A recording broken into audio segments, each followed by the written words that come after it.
Good morning, everybody. Welcome to Fire in Residential Homes. Could you please give me a thumbs up so I know that you can hear?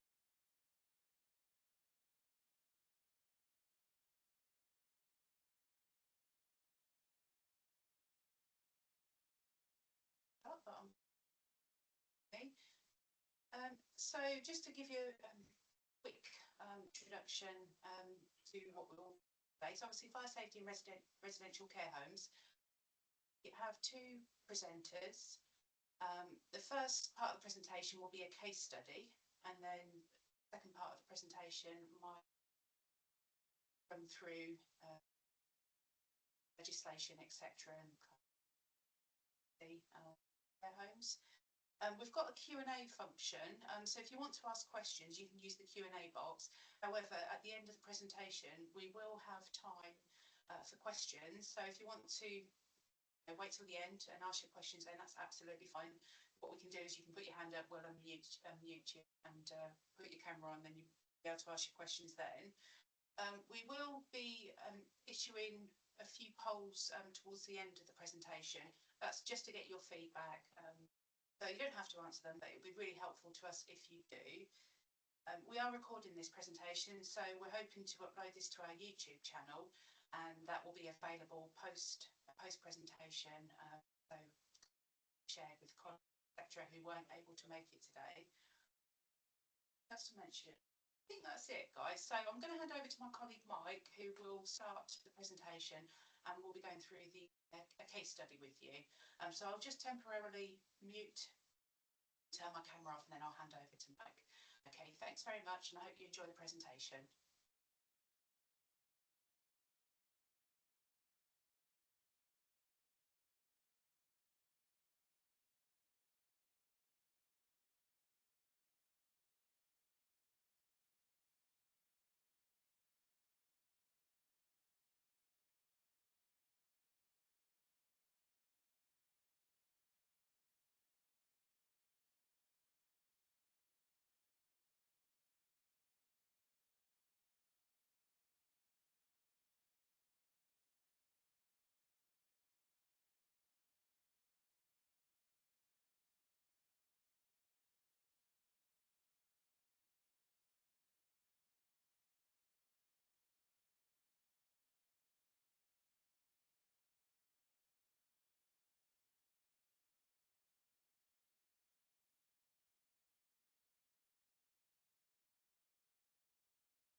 Hello, good morning. My name is Mike. As my colleague introduced me,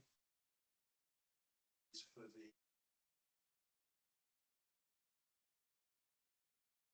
Zoom meeting. So, as I said, my name is Mike. I have been in the fire service for over 20 years. Firefighter recruitment. Recently come into the fire safety.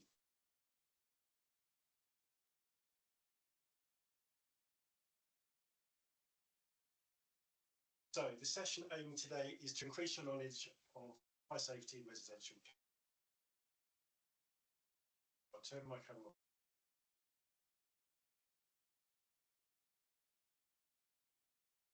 So what we're going to cover is we'll discuss common issues found at care home inspections, do a case study of a care home, explain the progressive horizontal fire, recognise the concept of aid evacuation, identify care home building requirements, which is B. We'll state what the fire service may require in an emergency. So what happened? Call by identifying key fire safety guidance. We'll explain the issues with fire door hold open devices and reflect on current practices. That's what we're going to do.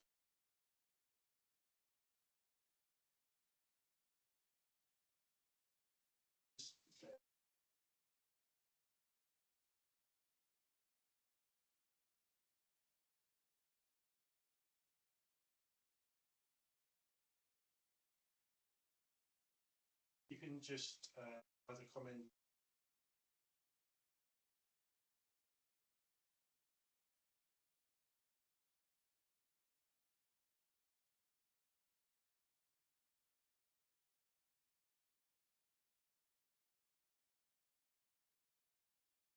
Try and speak.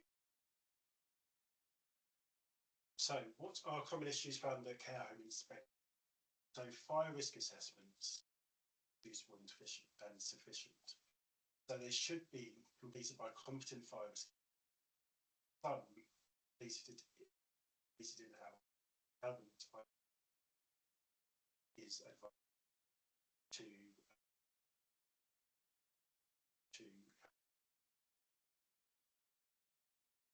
fire doors. Sometimes they're needing adjustment or maintenance. So sometimes it can be something quite simple, but they're the things.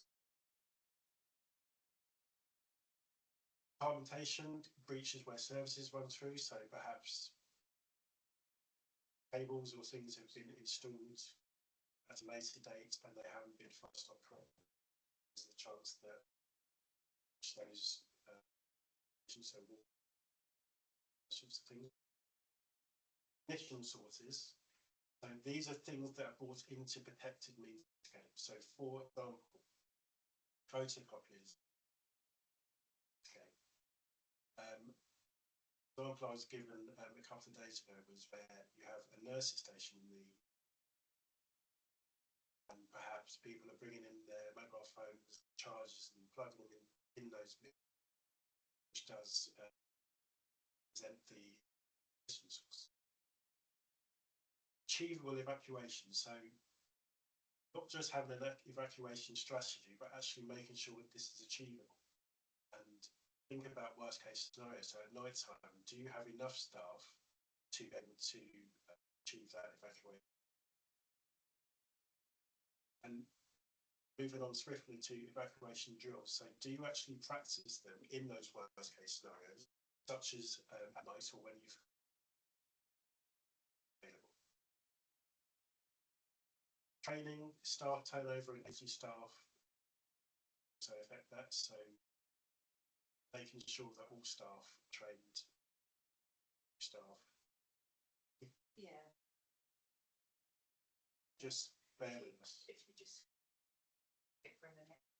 I'm going to mute at the minute because apparently still an issue with the sound. Just bear with us.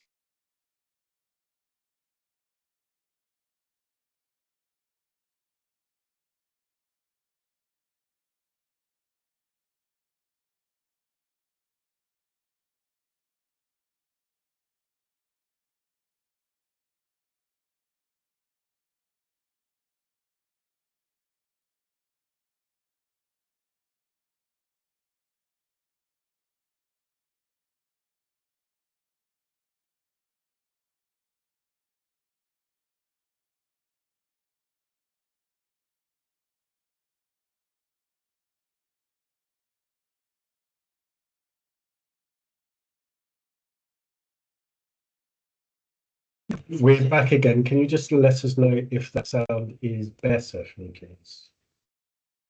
Could say comments in the chat or a thumbs up. Is that better? Yeah, good. We've got some good thumbs up there. Perfect. Hopefully we've rectified the technical issues then, and I'm going to move swiftly on to where are we? Fire alarm systems. So some fire alarm systems are aging, they're still zoned non-addressable, so we don't actually know, or the member staff can't tell exactly where the alarm is sounding or where it's actuated. Sometimes we get fire alarms not linked to receiving centres, so alarm receiving centre. And then procedures, a good example of this is making use of repeater panels. So where you have a care home with multiple floors, there are occasions where you can have a repeater panel on those floors. So you don't need to go all the way down to the ground floor to identify where that fire alarm is actuated or where the actuation is. So we're going to go through the case study now. So this is a real fire situation that happened a few years ago at Newgrange Care Home in Cheshunt in Hertfordshire. And I will say 2 residents sadly lost their lives. There were 35 elderly residents in the home. 30 were not independently mobile, and 5 were over 100 years old. 33 of them were either evacuated or were rescued by the fire service. And as we go through this case study, this will highlight the importance of fire safety procedures, and if there is a fire, ensuring clear instructions are given to the call handler. So, looking at some articles within the fire safety in relation to care homes.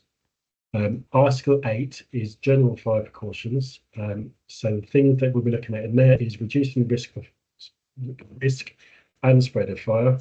So identifying and controlling ignition sources, ensure safe use of equipment, and maintain compartmentation to prevent fire spread. Means of escape, which is providing clear, unobstructed escape routes suitable for residents with limited mobility, and making sure those means of escape are actually able to be used. So keep escape routes and exits accessible at all times, with staff trained to assist residents safely during evacuation. Fighting of fires, so ensure appropriate fire extinguishers are available, correctly located, and staff are trained how to use them. Fire detection and warning, so making sure that we have a suitable automatic fire detection installed in the alarm system, such as an L1 system, providing early warnings throughout the building, and then arrangements for the action in the event of a fire. So having a clear emergency plan, conduct regular fire drills, and ensure enough trained staff are on hand to carry out evacuation procedures. And then just quickly touching on some of the other articles. So Article 9, making a suitable and sufficient fire risk assessment. So that's what we mentioned earlier. So making sure we're identifying any fire hazards, people at risk, and that includes vulnerable residents, it includes staff, it also includes family members or anyone that's visiting. Evaluation and mitigation of risks, findings are recorded in writing, and then that fire risk assessment is reviewed and updated regularly on or after significant changes. Article 11 is to do with effective planning, organisation, control, monitoring and review of the preventative and protective measures, easy for me to say. Article 15 is the safety procedures, safety drills and a sufficient number of competent persons to implement those procedures. Article 19 is providing employees with comprehensive and relevant information on fire safety measures and procedures to be followed in case of a fire. Article 21, is to do with fire safety training, so making sure all employees receive adequate fire safety training, including what to do in a fire, how to raise the alarm, use of fire extinguishers, and making sure that training is repeated periodically and updated if any risks change.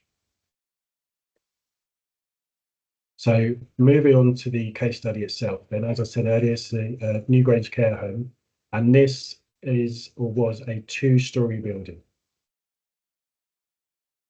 And this just briefly shows the first floor, so the upstairs of the care home.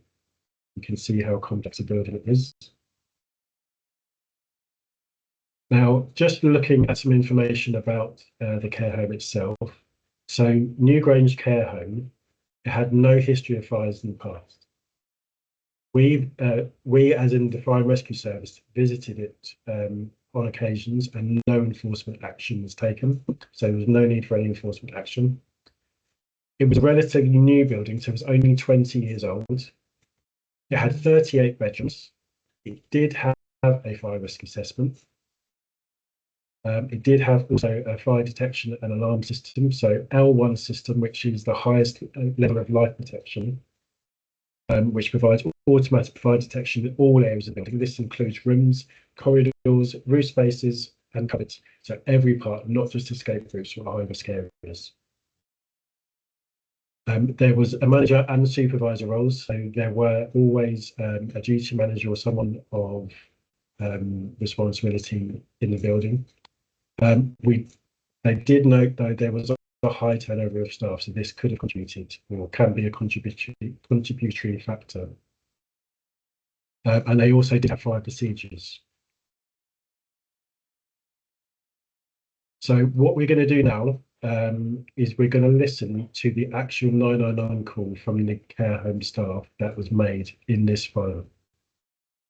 So just listen up and we'll discuss afterwards.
So that was an interesting call. I did make a couple of notes on that.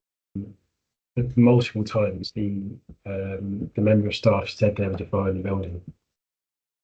You noticed that he didn't immediately give the address, and there was some confusion between the call handler and the member of staff whether there was an actual fire or whether it was just the alarms going off.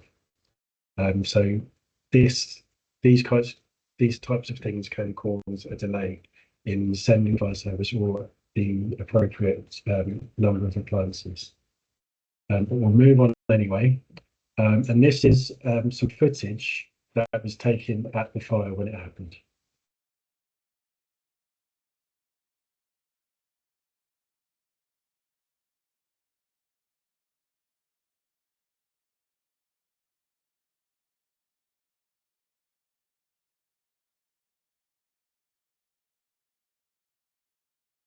So as you can see, it was an extensive fire in the roof space, and it is spread quite considerably across that roof space.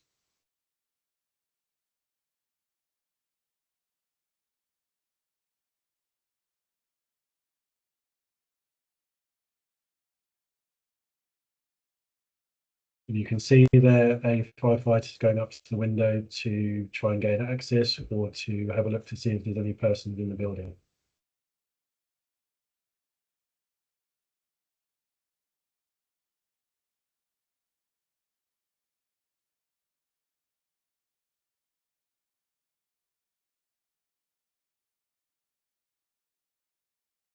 And this video has only been running a minute, and you can see how much that's spread across that roof space.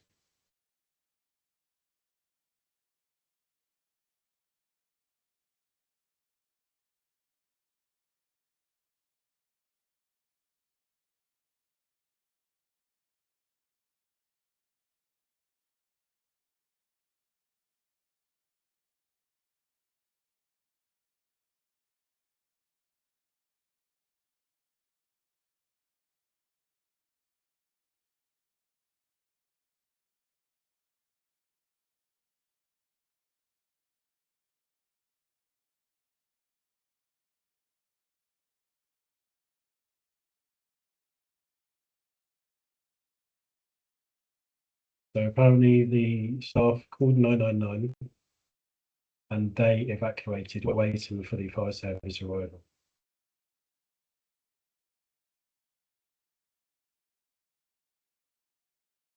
Okay, so the outcome of this, and you can see the extent of the damage there on the aerial view. The fire began due to an electrical fault, which spread rapidly through the roof. And this is the outcome, the prosecution outcome. So company owners, the director and a manager were found guilty of 6 offences under the fire safety order. There was a plea bargain. Newgrange of Cheshunt Limited was fined £175,000 in order to pay a victim surcharge plus prosecution costs. This would have resulted in reputational damage, an obvious impact on families. And from this, a coroner's recommendation inquest was that sprinklers installed on particularly new build care homes. They added to the high risk register, building control, and a change to fire and rescue service inspection of roof spaces.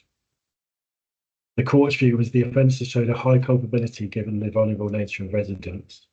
And just so that you know, there is a possibility of unlimited fines and imprisonment under such breaches.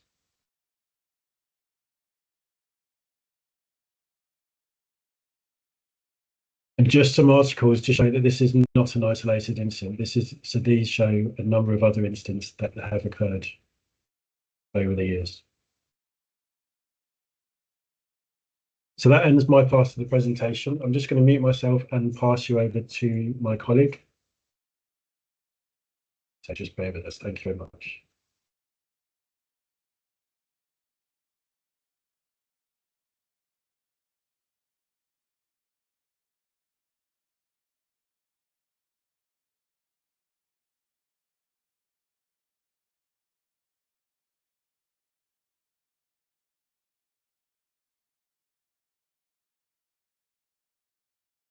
Good morning, everyone. So my name's Lorraine. I'm a fire safety inspector. I've been with the fire service for a total of 35 years now. 30 of those years were operational, and also as a fire investigator as well. And approximately 10 years have been actually involved with fire safety. So I'm going to cover the next area. There are quite a lot of slides, so I don't want to bore you with PowerPoint slides, but I'll try and get through them quickly. But hopefully getting the main key points across. Okay, so I hope you'll get something out of this. I'm going to turn the camera off again, so we can just concentrate on the actual presentation itself. Okay. Right. So what we're going to look at is the evacuation strategies. So obviously for the smaller care homes, supported living, most of them are going to be simultaneous evacuations. So that's where the home, it's small and the residents are actually able to leave under their own steam or just with a little tiny bit of guidance, and they can actually evacuate quickly to outside. Usually it's sort of bungalows or houses that might just have a ground or potentially a ground first/second floor. So that's one method of sort of evacuation. But the majority of care homes will be what we call progressive horizontal evacuation. And that is where obviously you have residents that have got mobility issues or require assistance to evacuate. And that is where we are moving people from one compartment to another. And then there's delayed evacuation, which is for very, very exceptional cases. But obviously I'll cover these all during the presentation. So the simultaneous evacuation, as I said, the alarm goes off and everyone leaves the building. So majority of cases, when they do the fire alarm tests, the evacuation procedures are tested, and most of the time they will actually ask or encourage the residents to leave. Now, sometimes when we audit, we'll find the odd occasional time they might have a resident who will actually, they might struggle to get them to leave, or they might be frightened of the sound of the fire alarm. So it's quite important to find out what it is that will actually calm that resident down and encourage them to leave if there were a real fire. One of my colleagues found that where there was this particular situation, staff said, well, this particular person likes a Mars bar, so we always make sure we keep a Mars bar handy. Then that way, if the fire alarm goes off, we'll just say, come on, here's your Mars bar, and he'll quite happily follow them out. So it's just about making sure that you're happy that your residents will leave when the fire alarm goes off. So with these premises, you'll have detection in every room. And usually where there's over 4 residents, you'll have like a test button or a hush button so that it's easier for you to test the fire alarms. Because if it's just a house, the actual setup is going to be slightly different to residential care homes. Another thing we've come across with these types of homes is where houses are being converted. We get involved because obviously where you've got staff, it falls under our order. So even though it might be a house, when it goes through building regs, the sorts of things we've found people sleeping in what we call inner rooms. So that's where you have to go through one room to then get to a bedroom where someone is sleeping. Well, that isn't allowed unless, of course, there is another door that leads out so that someone can safely escape without having to go through the risk room. Because if you can imagine, if somebody had a fire in what we call the outer room, then how is that person going to get out other than if they're able to either get themselves out of a window or out via another door? But if any of you have issues, on that's just something to consider. Again, it's about making sure the escape routes are protected, so there's fire doors all the way around. So if somebody has to come down the stairs, they've got a protected route out. And if they've got door guards on the doors, then obviously these need to be closed at night. So progressive horizontal evacuation, which is going to be what the majority of you will be using.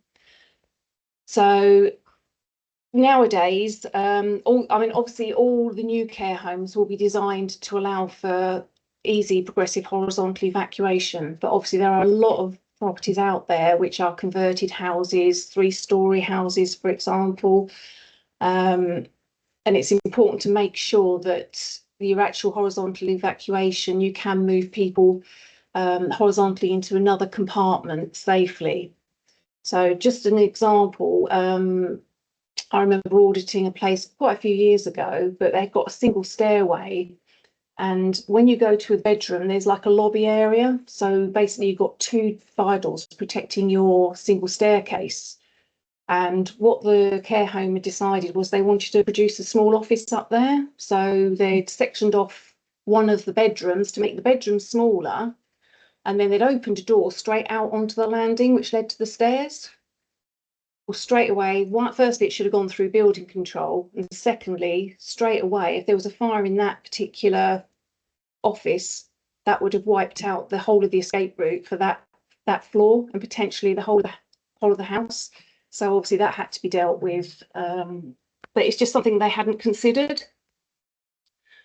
So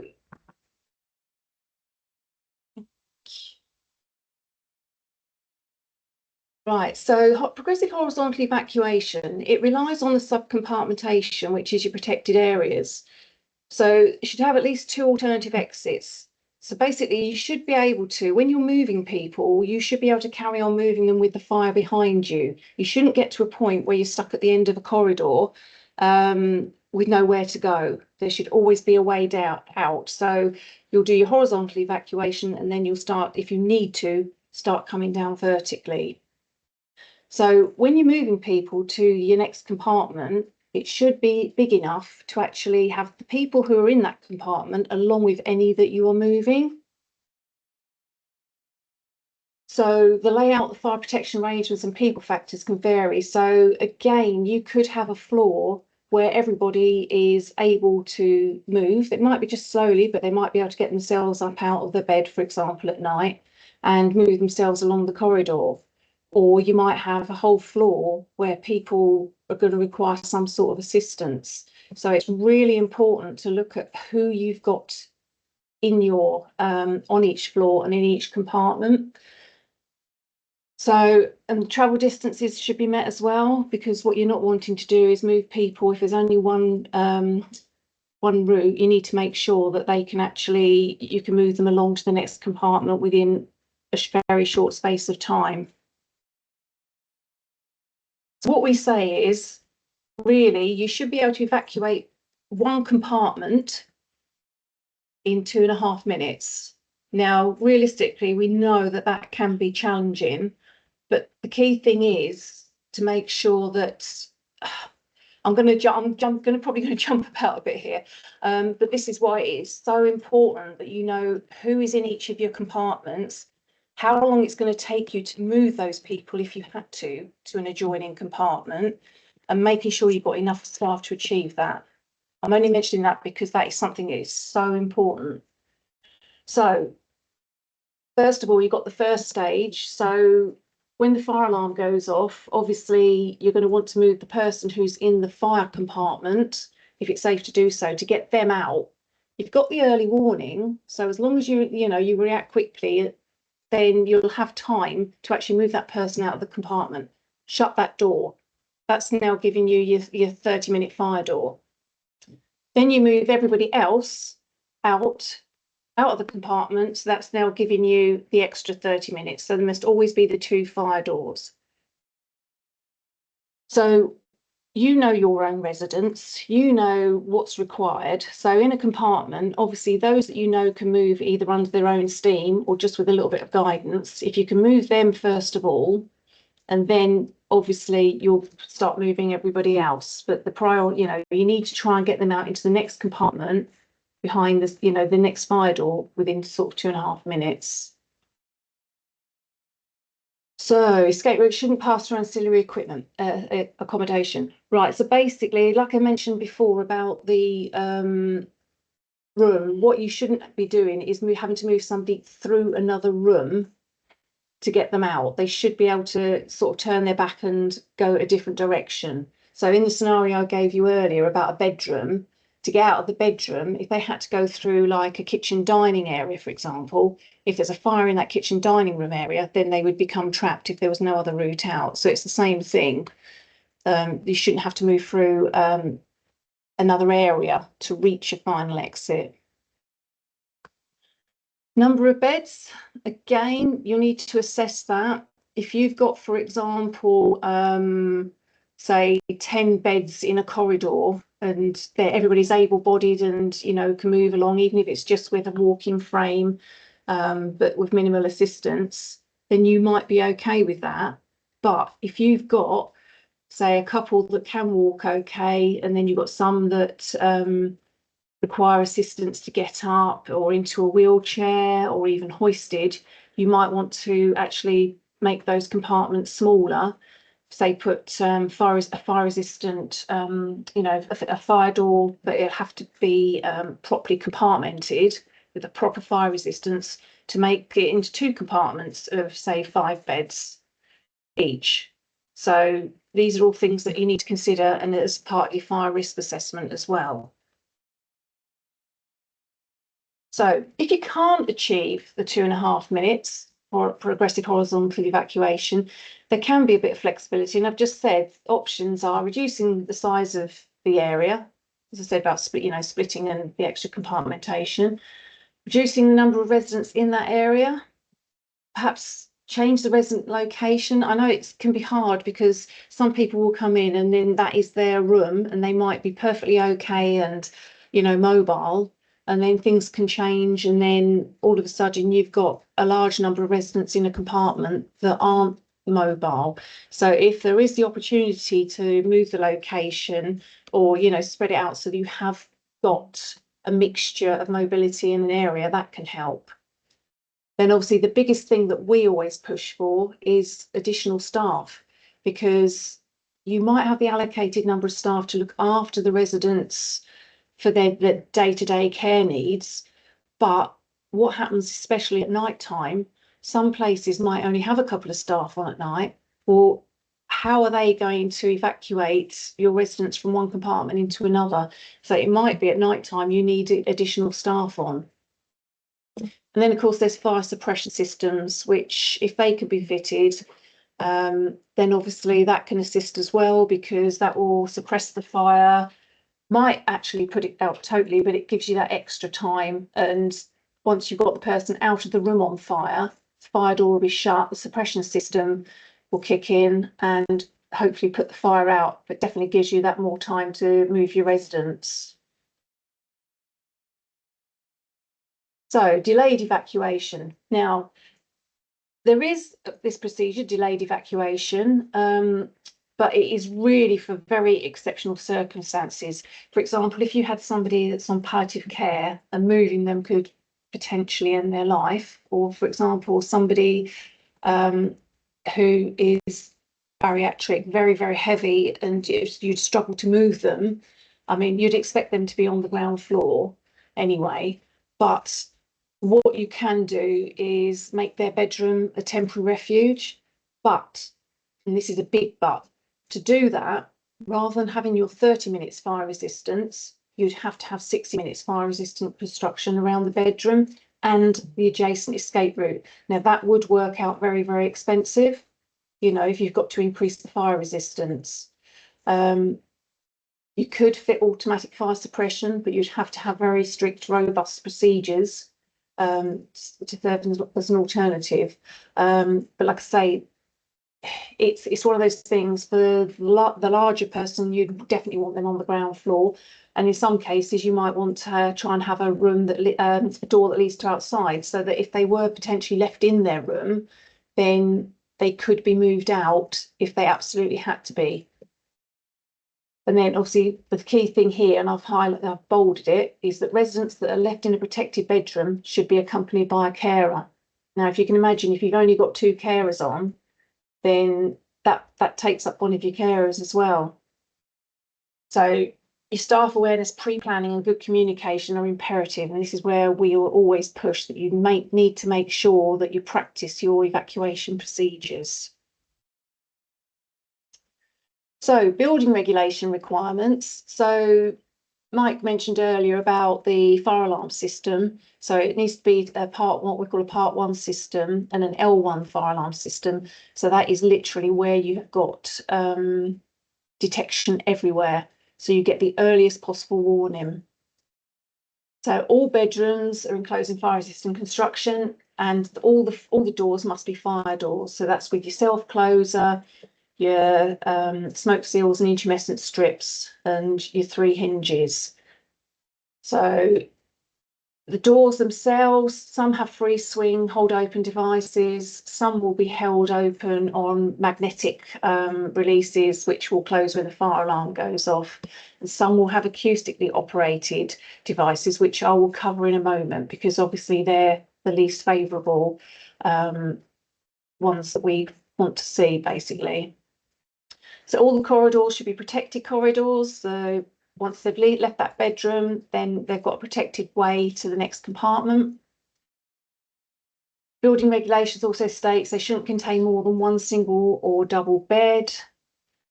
Ancillary accommodation enclosing fire resisting construction. So that's any other sort of, like if you had your the boiler rooms, but basically anywhere else other than I mean, you might have a cupboard, but it would still require a fire door. It's about making sure that any fire in any area is going to be kept within that area. Right, buildings regs. Now, this is a little bit of a different one. I think they are looking to, well, I'll touch on it in a second, but it says sprinklers may allow no self-closers on bedroom doors, may allow you to have more than 10 beds in a protected area, and may allow you to have more than 1 bed in a bedroom. And then sprinkler variations require sufficient staff and bedroom doors to be closed at night. Now, I'll just touch on this because basically sprinklers will only operate when the heat in a room reaches a set temperature. And it is literally, it's not like the movies where one sprinkler goes off and the whole place gets flooded. It will only go off where the fire is. So is it within a certain area so it'll be confined in a room.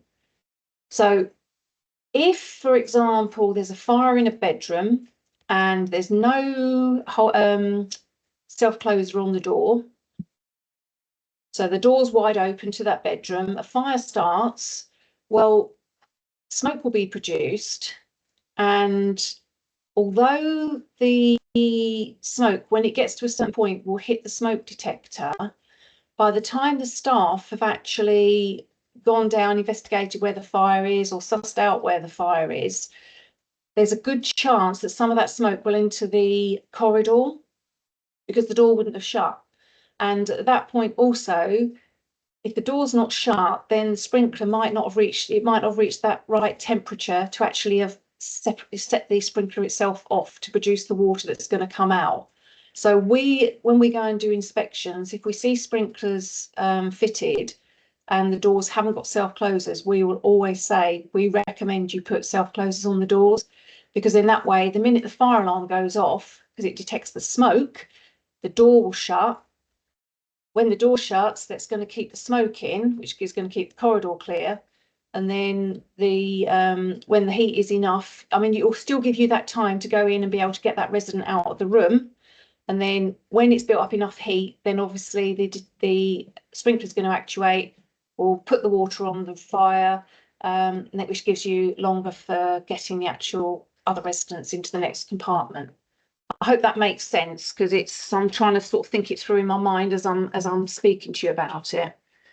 We have had a case that recently, and when it's explained, it actually does make sense. So whether they will actually change that, it may well come as a change in building regs at some point.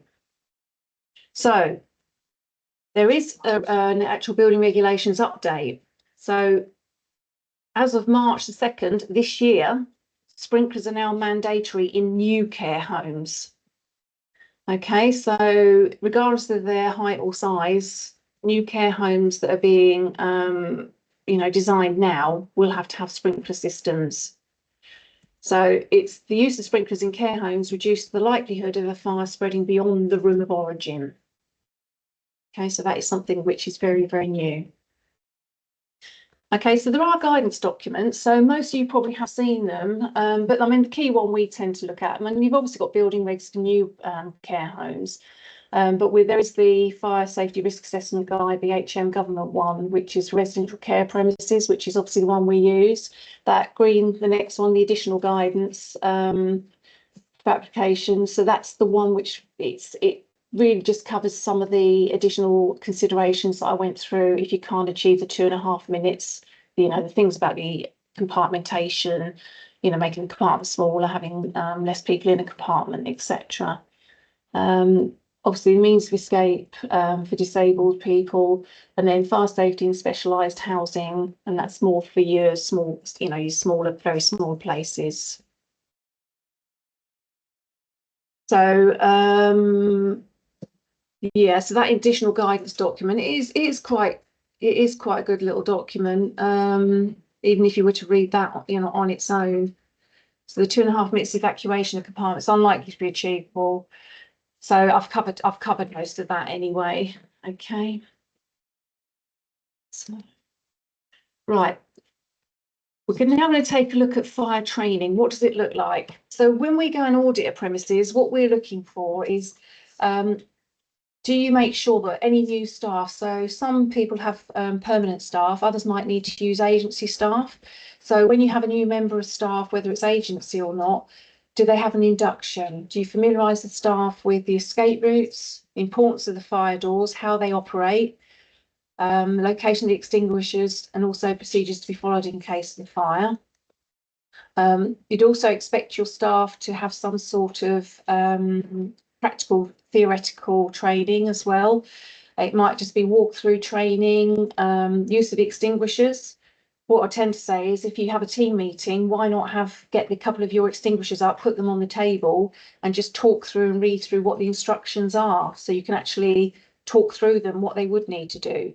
So every member of staff has to be familiar with the use of extinguishers, but really if everyone is actually trained in how to use them, it is a benefit, because a small fire, if you've got a small fire in a bedroom, you get the resident out, and then you might be able to tackle that fire, close the door, and then before we've arrived, you might have already managed to contain that fire, which again gives you extra time to move your residents.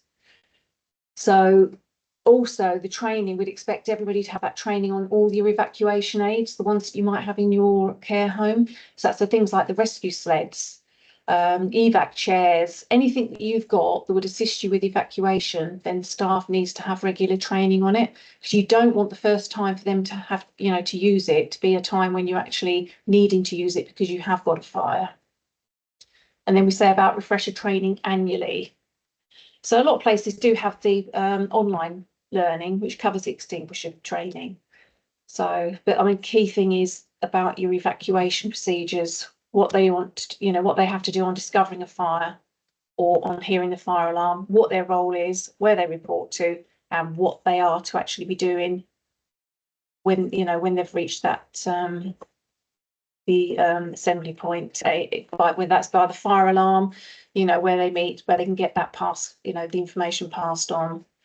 Right, so I've just covered all that, so I can skip over that one. Right, so the emergency plan itself, the evacuation plan.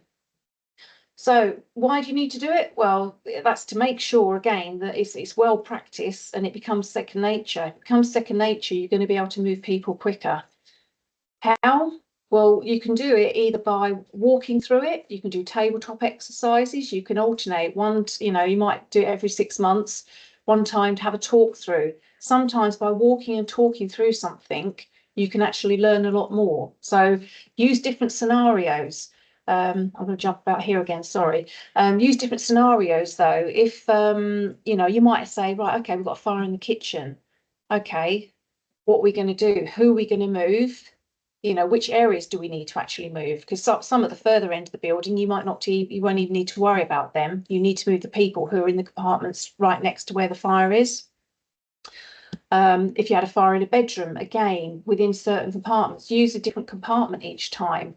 So if you've got a compartment with 10 people in it with different mobility issues, say, right, if we had a fire in the bedroom in the middle, who are we going to move first? Which way are we going to move them? Especially if you could go left or you could go right. It's about using lots of different scenarios, because, you know, no fire is the same. And again, no care home is the same. You'll all have your own specifics. So there's no set way. You have to know what your way is going to be, who you've got to move, how you move the people, whether you've got to put them onto slide sheets, evac chairs, whether you need to assist them to walk, whether you need to, you might, you know, whether you have actually got to hoist anybody or whether you'd use another method. Okay, so that all needs to be practiced. It's best to have them announced, because if you suddenly did a fire drill, then people can suddenly get flustered and what have you. It's not about catching people out. Having a fire drill is about practicing for something that hopefully would never happen. But it's about practicing, and it's better to make mistakes and learn from them by having a drill and practice. Right, day or night, well, you need to make sure that, I always tell people, you're better off doing a drill. You need to make sure all your staff have carried out drills, but particularly night staff, where you've got less staff on at night. If you do any drills, involve everybody. And even if those night staff were to come in during the day to carry out the drill, I would practice that drill using just the members of staff you'd have on at night. Because bearing in mind, you'd have to have, if the fire alarm goes off, they need to find out where the you know, where the zone is, where the fire is. Someone's then got to call the fire service. So again, that's tying up somebody for quite a while, because the you know, the control operator will be asking questions like, where's the fire? Well, you heard the call earlier. So that's one member of staff that's tied up. If you've only got 2 staff on at night, then that's one person already out of the equation. How are you going to start your evacuation with just one member of staff? It's, you know, it's going to be virtually impossible. So involve residents. If you've got residents that want to be involved and they're quite able to, then yeah, by all means, you know, if it's safe to do so, by all means, let them get involved. Use evacuation aids. Yeah, in your drills, if you are able to actually safely either use a dummy, or perhaps even if one of your members of staff wants to have a little go at seeing what it's like being in one of the evacuation aids. As long as you risk assess it, then there's no reason why you can't do it, because what better way for them to know how somebody feels in, for example, a rescue sled than feeling it themselves. Make sure you record how long it takes you to actually evacuate that compartment. Identify any issues and log those. And then what you can do is you can review your procedures, or the fire risk assessment if needed, and record it that you've carried out these evacuation procedures. Make sure you do the feedback to the staff, and also some of the staff might have some good ideas as well. So make sure you take on board anything that they suggest. And also have an observer, because if someone's standing back watching what's going on, they can actually have a different perspective on it. So they might actually have some, some good ideas. So you've called the fire service and we turn up. Now, the officer in charge has usually got a white helmet on, and they'll also have a high-vis jacket which says Fire Incident Commander on it. So the key information they're going to need is, right, what's happened, exactly where is the fire, and do you know what's on fire? They'll want to look at the alarm panel to see the what the actual fire alarm panel is saying as well. And they'll also like a map of the building, because if they have got to send crews up there, it is good for them to know exactly the layout of the building and which is the nearest set of stairs, for example, where the room's located. The best access, and also do they need any key fobs, etc. Because obviously some homes will have keypads. Some fire alarms should actually actuate and release all the doors, which isn't a problem. But we have in the past had a case where crews have actually gone into a building and then found out they've got stuck because they've got to a door that they've not been able to get through.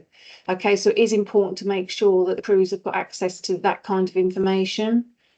They'll need to know what area the fire is in and where you've evacuated people to which compartment, because what they'll need to see is, do they need to be evacuated completely out of the building or further along to the next compartment, etc.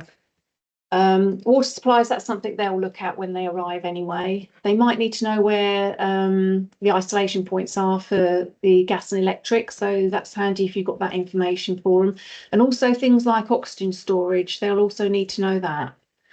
Okay, so there's lots of information that they'll need, but hopefully one of the key things is that the person in charge, is also easily identifiable. So this is where the emergency grab pack, somebody, and again, if you've got lots of staff on, this is all well and good.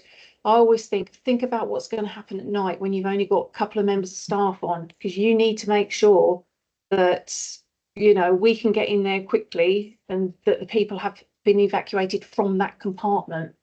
So if the person meeting the crews has got a high-vis jerkin on, they can go straight to that person and to gather all that information.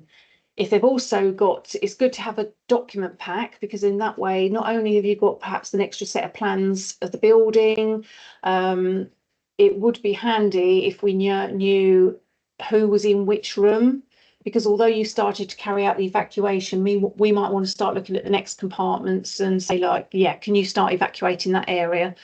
Or worst case scenario, we might need to know who's in which room anyway, in case we need to assist. But any emergency plan should never actually, basically, if the fire service are actually assisting with evacuation, it means your evacuation procedures have failed.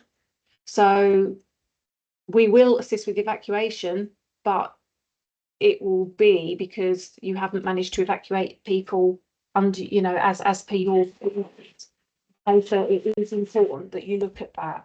But the other documents you want to put in there is your business continuity plans. So if you're moving residents out, where are you going to move them to? Some people have arrangements with other care homes, for example. So anything that's going to be of use should, can be in that, so you can just grab that and bring it outside. Right, the hold open devices, I'm going to just touch on these very quickly, because obviously the different ones, you've got the free swing ones, which are linked into the fire alarm.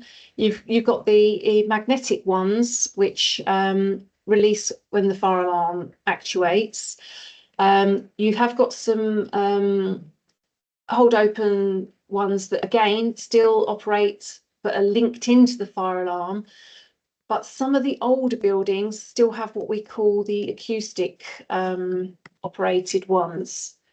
So the government guidance says that they should operate by automatic smoke detection, manual operation of the fire alarm system. Then the whole point is if the fire alarm, there's a problem with the fire alarm, then they should automatically go to fail-safe, which means the door will close. So that if there's a problem with the fire alarm, the door will close and therefore you've got your protected route regardless. And again, that they should close if there's an electrical power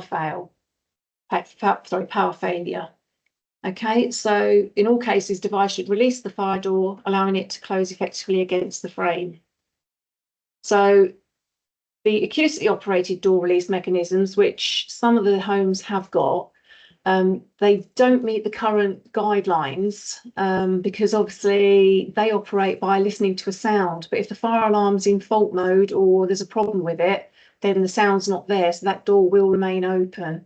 Again, if there's a power failure, that door will remain open. Okay, so they're not banned by any means, but what you do need to do is make sure your fire risk assessment covers the fact that you do use them. If it's a single stairway, so basically you've only got the one stair, we will always say that they shouldn't be used on doors that protect that escape route. However, again, fire risk assessment, if you've got staff that are awake all night and those doors are closed at night, so in other words, if the doors are closed at night in particular, then that may be acceptable. But we'll always say if you need to upgrade your fire alarm, certainly change them to hold open devices that are linked into the fire alarm system. Okay, so that's just basically covering the close at night time. So that's basically just what I've covered there. So we skip through that slide. Right, so managers checklist then. So you as managers, right, have you read the fire risk assessment? Do you know exactly what's in it? What is the progress of the fire risk assessment action plan? Do you know that anything that's been mentioned that needs doing, is it being worked through? And have you signed off any completed actions? I went somewhere recently where they'd completed a lot of work on the fire risk assessment, but looking at it, it looked as if it was outstanding. So that person was going to sign it all off and just date it. So next time they look at it, they can just see which are the ones that are still outstanding. Do you know your higher risk areas? That's usually going to be your laundry room. Where we have actually attended fires, it is usually where there's been a fire in either a tumble dryer or a washing machine.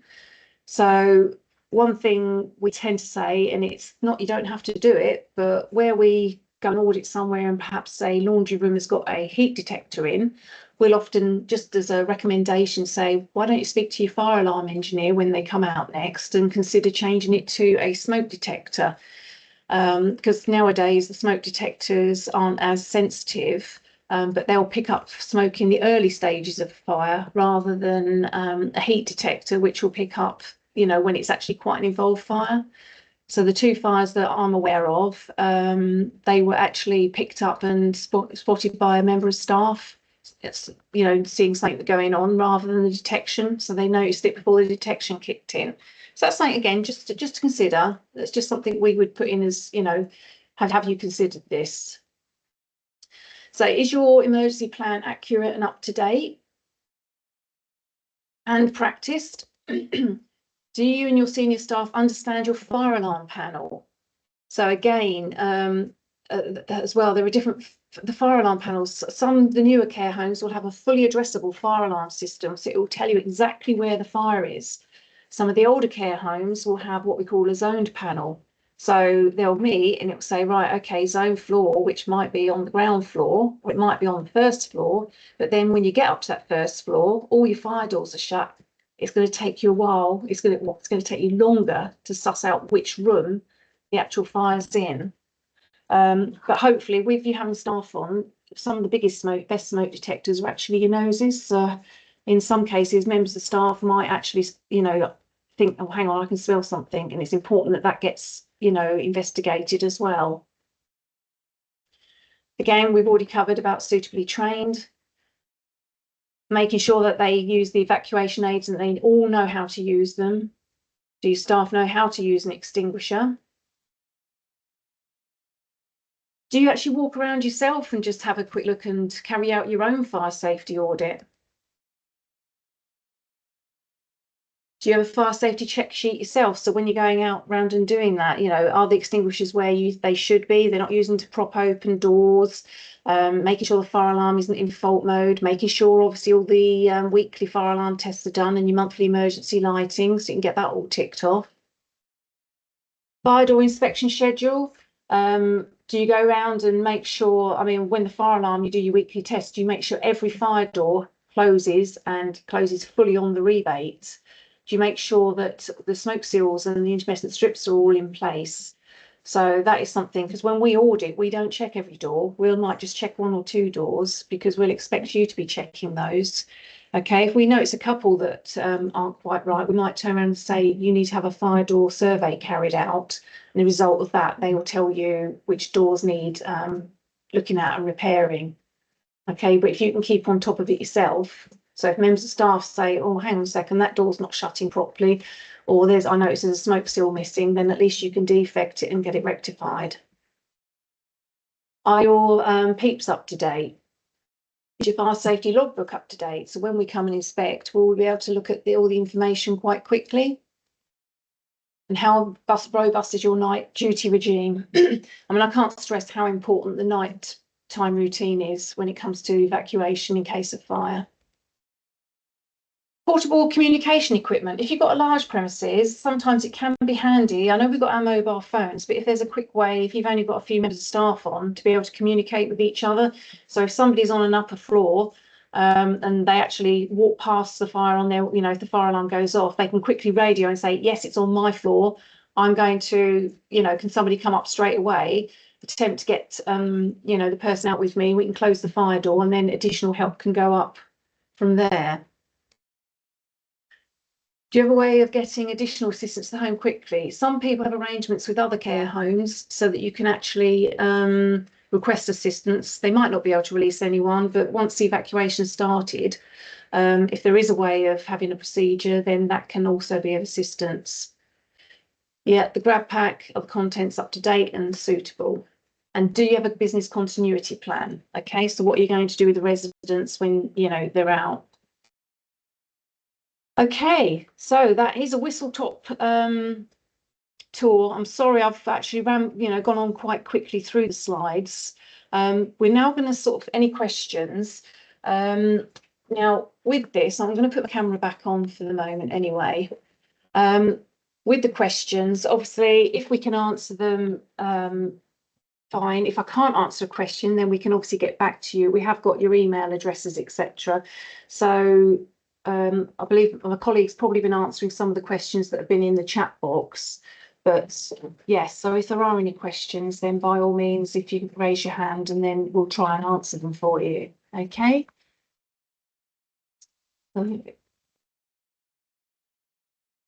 MC. So I'm new to this, so you're going to have to bear with me a moment. So with my technology, so yes, so MC. So if you want to. Right, so I'm going to come over here first. Yeah, so just unmute. And also, three dots. Oh, 3 dots. You have to bear with me because I'm new to this No, no. allow mic. Right, so Michaela. Yeah, don't. Right. Camera. Okay, Michaela. Hi. Can you hear me? Yes, hi. Yeah, hi.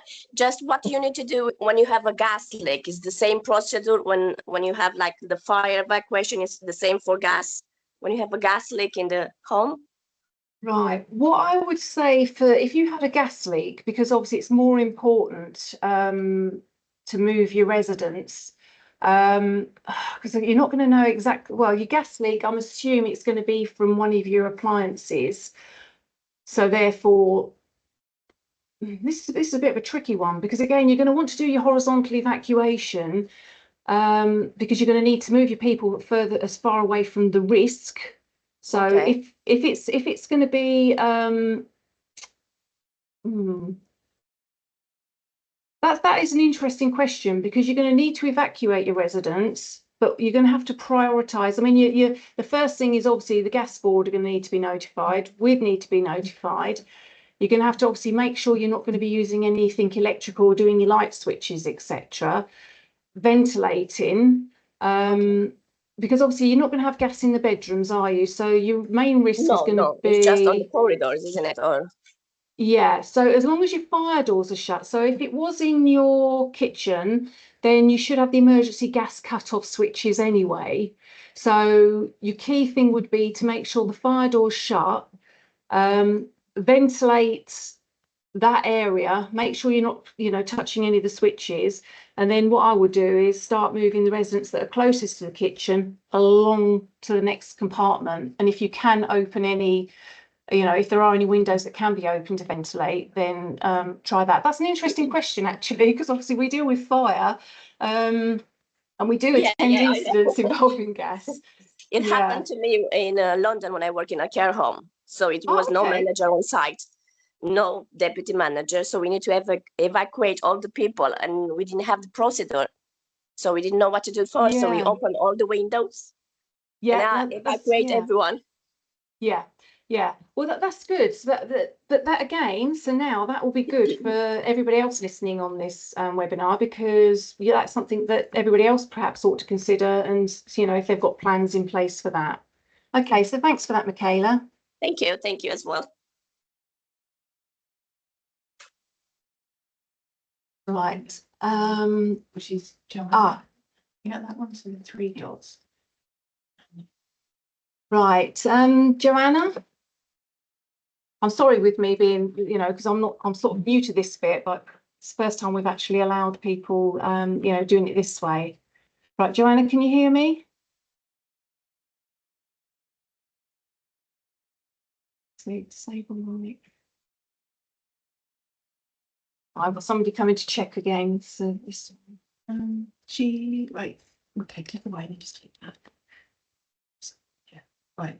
Go hover 3 dots. Yeah. And then So I thought I had, yeah. That's not. Okay, I'm not sure if you're there, Joanne. I'm not sure what happened there. I'll go to the next one. We'll come back. Yeah, we'll come back to you, Joanna. Right. Faye Brooks. It's still on 3 dots. Hi, sorry, I have hi. only got one question. Hi. Yeah, I just wanted to know, like, kind of in your opinion and being out and about, what would, obviously I know people's PEEPs are going to be different, but do you have any recommendations on evac chairs over evacuation mats, and kind of where we should kind of be going with it? Are evac chairs have their place, or are the mats a kind of better option? Right. Because there's different types of the evac chairs as well, because you can get the ones, I think, again, you need to have a look at your resident and think worst case scenario. If you're able to get a resident into a chair, I mean, obviously, if you can get them into a wheelchair, because the evac chairs are going to be more for going downstairs anyway. And you can get some really good evac chairs for getting them down the stairs. If you can get a resident into one of those, they are quite quick and easy to use. The evac mats,